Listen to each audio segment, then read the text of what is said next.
ஆபாச audio video ஆதாரங்கள் இருப்பதாக கூறி தொடர்ந்து அவதூறு பரப்பியவர்கள் மீது துரித நடவடிக்கை எடுத்த தமிழக முதலமைச்சர் மு.க.ஸ்டாலினுக்கு தருமபுரம் ஆதீனம் சார்பில் நன்றி தெரிவிக்கப்பட்டுள்ளது.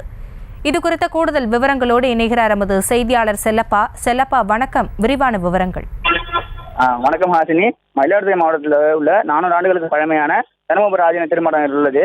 ஆதீன மடாதிபதியாக 27வது குருமகா சன்னிதானம் உள்ளார். இவர் மீது அவதூறு பரப்பும் வகையில் ஆபாச வீடியோ உள்ளதாக பணம் கேட்டு கொலை மிரட்டல் விடுத்தவர் மீது நடவடிக்கை எடுக்க வலியுறுத்தி கடந்த 25ஆம் தேதி தருமபுரம் ஆதீன கர்த்தரின் சகோதரர் விருதகிரி என்பவர் மாவட்ட காவல் கண்காணிப்பாளர் அலுவலகத்தில் புகார் அளித்தார்.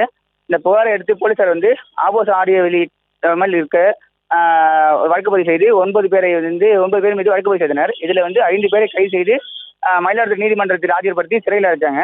இது 4 பேர் தேடி வராங்க.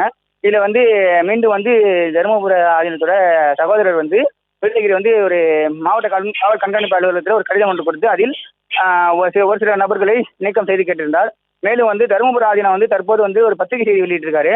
அதுல கடந்த சில நாட்களாகவே தருமபுர ஆதீனத்தை மர்ம நபர்கள் ஆடியோ வீடியோ கேட்டு தொந்தரவு செய்து பணம் கேட்டு மன உளைச்சலுக்கு ஆளாகியுள்ளதாகவும் சட்ட ரீதியாக எதிர்கொண்டுள்ளதற்கும் காவல்துறையை நாடினதாகவும் காவல்துறை மற்றும் தமிழக முதல் காவல்துறையினர் தமிழக ஆணைப்படி இது சம்பந்தப்பட்டவர்கள் மீது துரிதமாக நடவடிக்கை எடுத்ததற்கு நன்றி தெரிவித்தும் இதில் குறிப்பிட்டுள்ளார். ஆசினி.